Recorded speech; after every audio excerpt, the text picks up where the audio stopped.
Prezados irmãos, muita paz. Que nosso Mestre Jesus, os amigos trabalhadores da fraternidade, possam mais uma vez estar conosco nesse momento de encontro que nós estamos tendo, para estudar, para, mesmo à distância, trocar ideias. Nós aqui expondo uma determinada ideia e os companheiros raciocinando a partir desses conceitos. Rogamos aos trabalhadores da casa que irradiem para nós as suas melhores vibrações em nome do Mestre, em nome do nosso Pai, para que nós possamos nos fortalecer, para que nós possamos ter a coragem para vivenciar esses dias ainda de distanciamento entre nós. Dias que gostaríamos de partilhar, mas que no momento temos que fazer uma partilha diferente, uma partilha à distância. Para hoje temos o capítulo 10 do livro que está sendo estudado, Conduta Espírita, de André Luiz, pela psicografia de Valdo Vieira. O capítulo 10 tem como título Nos Embates Políticos. Segundo o filósofo grego Aristóteles, política é a ciência que tem como objetivo a felicidade humana, dividindo-se em ética, que se preocupa com a felicidade individual do homem dentro da sociedade em que ele vive, e uma política propriamente dita, que se preocupa com a felicidade coletiva. Infelizmente, este conceito está bem distante do que observamos na chamada política que é exercida no nosso mundo contemporâneo. Porém, como criaturas participantes da sociedade, dentro desse conceito original de política, ou seja, uma ética que promove a felicidade do homem no seu ambiente social, ao mesmo tempo que busca a felicidade coletiva, devemos ter um posicionamento na sociedade. E esse posicionamento tem que se balizar pelos valores e crenças que nós temos. Nossos valores são os valores do Evangelho de Jesus. E a nossa crença é o Espiritismo, que é fundamentado nesse mesmo Evangelho. A partir daí, vejamos como o espírita cristão, e nos permitam usar essa expressão desnecessária, que deveria ser desnecessária, mas que serve como reforço para nossos valores e crenças, espírita cristão. Não deveria ser necessário anexar essa palavra cristão, mas por força de todas as circunstâncias que nós vivemos, nos pareceu útil usar essa expressão neste momento.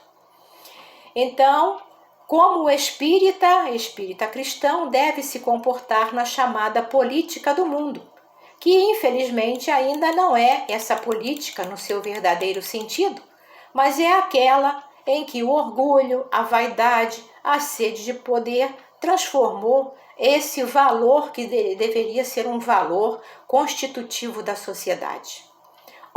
Obviamente, se a política se desenvolvesse como foi idealizada, nós não estaríamos aqui analisando comportamentos políticos.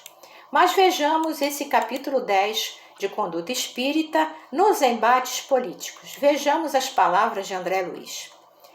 Situar em posição clara e definida as aspirações sociais e os ideais espíritas cristãos, sem confundir os interesses de César com os deveres para com o Senhor. Só o Espírito possui eternidade. Aqui, neste item inicial do capítulo, temos basicamente o papel do espírita e o resumo de todo o texto. O que o espírita pretende representar na encarnação que está vivendo? O que estamos fazendo aqui? Como indivíduo e como componentes de uma sociedade. César, que é o mundo, tem interesses, na maioria dos casos, distanciados da lei divina. E nós somos chamados, pelo nosso livre-arbítrio, a cumprir o nosso dever social nessa sociedade em que estamos inseridos. Como coordenar esse dever social com os deveres cristãos? E é aí que André Luiz vai desenvolver todo o tema. O item seguinte: distanciar-se do partidarismo extremado. Paixão em campo é sombra em torno, diz André Luiz. Não é vedado ao espírita ter uma opção partidária que corresponda aos seus ideais. Absolutamente não é vedado. O perigo é o fanatismo, a defesa apaixonada de ideias com prejuízo da racionalidade e desrespeitando as convicções alheias. E perigo ainda maior é juntar o nome espiritismo a facções políticas.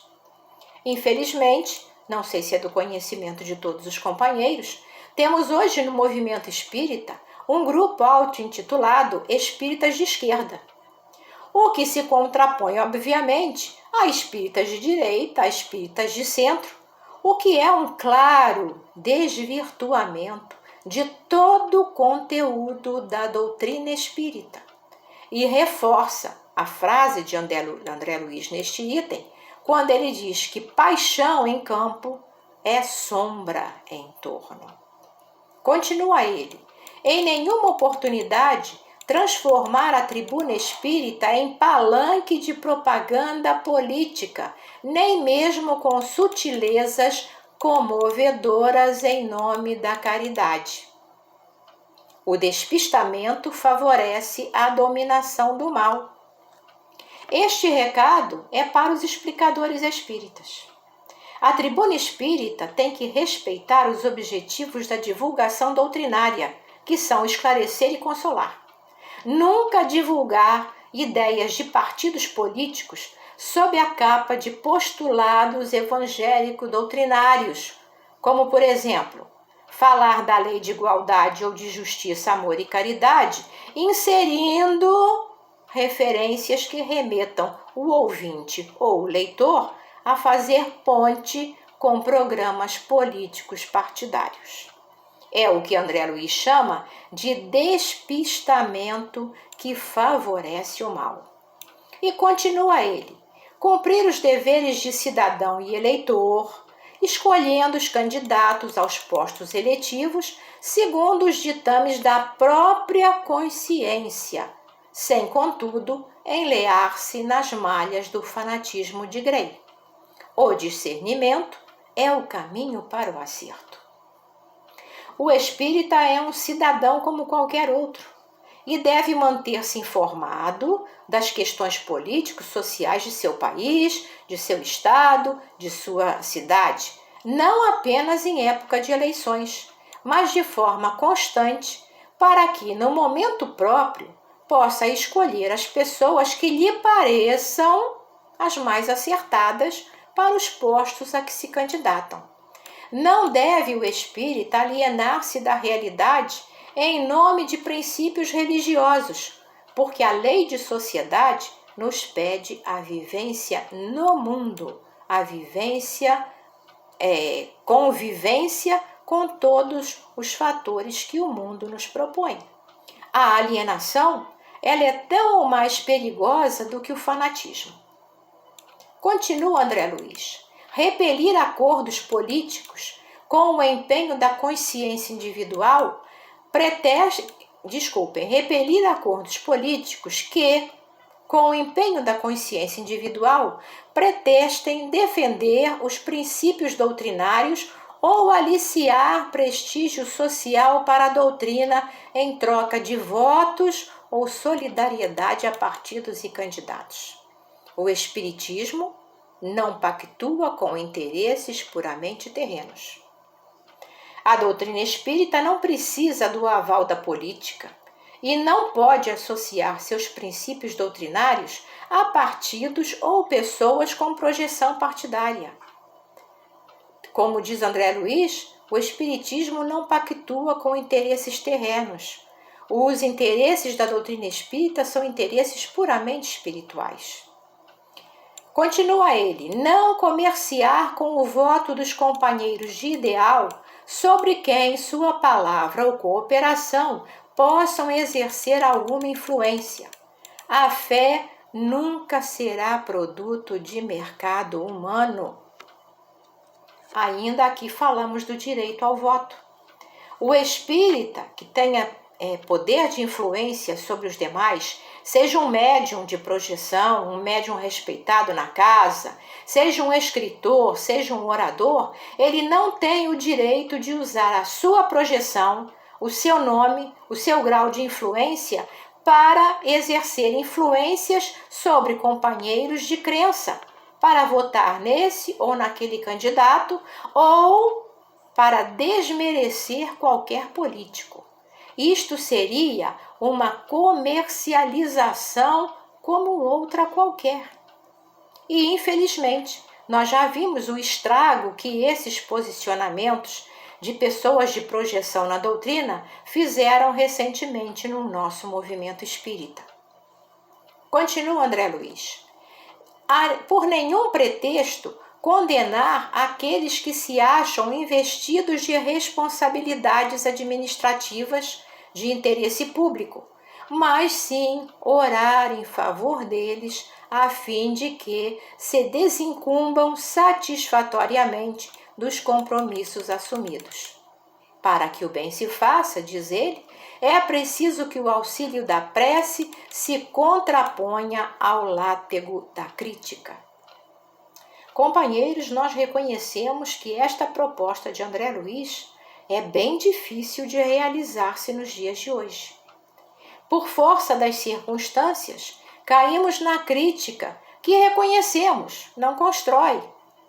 O Espírito Instrutor, ele nos convoca à prece por todos esses que nós consideramos equivocados na política. Lembrando Jesus, que diante daqueles que o condenavam, dizia: Pai, perdoa, eles não sabem o que fazem. Porque como espíritas, nós sabemos que todos aqueles que expoliam, que exploram o povo, estão trazendo para si mesmos graves consequências. Se não for nesta encarnação, será em futuras. Nós não precisamos desejar que eles paguem por seus erros. Eles, pela lei de causa e efeito, já determinaram o seu amanhã. Então nos cabe a prece, que é o ato de caridade, por aqueles que nós consideramos que na política estão exercendo um papel negativo. Orar para que eles despertem, porque ainda é tempo, e acertem. E se não acertarem, orar e pedir para eles a misericórdia do Pai, conforme nos ensinou Jesus, diante de todos aqueles que estão em equívoco. Ainda em André Luiz, impedir palestras e discussões de ordem política nas sedes das instituições doutrinárias, não olvidando que o serviço de evangelização é tarefa essencial. A rigor, não há representantes oficiais do Espiritismo em setor algum da política humana. Este recado é para os dirigentes de instituições espíritas. Nunca deverão abrir as portas da casa espírita para questões políticas. O centro espírita é um templo reservado à oração e um hospital reservado ao socorro aos necessitados dos dois lados da vida, além de ser uma escola de ensinamento doutrinário. Então André Luiz termina a sua mensagem dizendo: palavras de Jesus, em Lucas, capítulo 16, versículo 13. Nenhum servo pode servir a dois senhores. Esta lição que André Luiz traz é para que meditemos nos nossos objetivos: servir a Deus ou servir ao mundo. Encerramos a nossa reflexão lembrando 3 nomes que, por sua trajetória no mundo e pela sua estatura espiritual, souberam servir a Deus, trabalhando no mundo na área da política, uma política onde a ética estava a serviço da felicidade coletiva. Citamos esses 3 por ser 3 nomes conhecidos, muito conhecidos no movimento espírita, e não serem nomes da atualidade, porque provavelmente na atualidade também haverá irmãos espíritas trabalhando na política para o bem de toda a coletividade, servindo a Deus e servindo ao mundo em nome de Deus. O primeiro que nós citamos é Cair Bar Schutel, que foi conhecido como bandeirante do Espiritismo, fundador da Revista Internacional de Espiritismo e do jornal O Clarim. Cair Bar Schutel, que desenvolveu um grande trabalho político-social na cidade de Matão, sua cidade de origem, onde foi prefeito. Ele foi um dos pioneiros do movimento espírita no Brasil. E ele afirma, numa publicação da Revista Internacional de Espiritismo no ano de 1929, que em política, ciência e religião só há um norte a seguir: a verdade. O segundo nome que nos ocorre é o do irmão Freitas Nobre, José de Freitas Nobre. Foi advogado, foi jornalista, nasceu em Fortaleza, mas em São Paulo ele foi vereador, vice-prefeito e deputado federal, exemplificando na política honestidade e retidão de caráter. Foi fundador e editor durante mais de 20 anos do jornal Folha Espírita, que existe até hoje. Foi um grande trabalhador na área social, da política social, e foi um trabalhador espírita. E, finalmente, não poderíamos esquecer do patrono da casa, Dr. Adolfo Bezerra de Menezes, conhecido como médico dos pobres, como Kardec brasileiro, e que presidiu a Federação Espírita Brasileira em 1889 e mais tarde em 1895, até o seu desencarne. Ele conheceu o Espiritismo em 1872. E nessa época em que ele conhece o Espiritismo, ele já tinha uma trajetória política que foi exatamente até o ano de 1885. Vejam, ele parou a sua trajetória política em 1885 para se dedicar de maneira intensiva e exclusiva à doutrina em 1889, quando foi eleito pela primeira vez presidente da Federação Espírita Brasileira.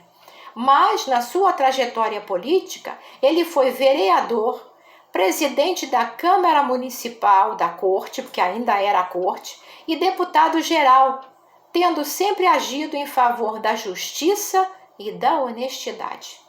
Citado pelo companheiro Freitas Nobre, que falamos um pouco antes, em 1981, Freitas Nobre dizia que palavras de Bezerra dizia durante a sua trajetória política: para nós, a política é a ciência de criar o bem de todos, e nesse princípio nos firmaremos. E foi por esse princípio que ele pautou toda a sua vida política.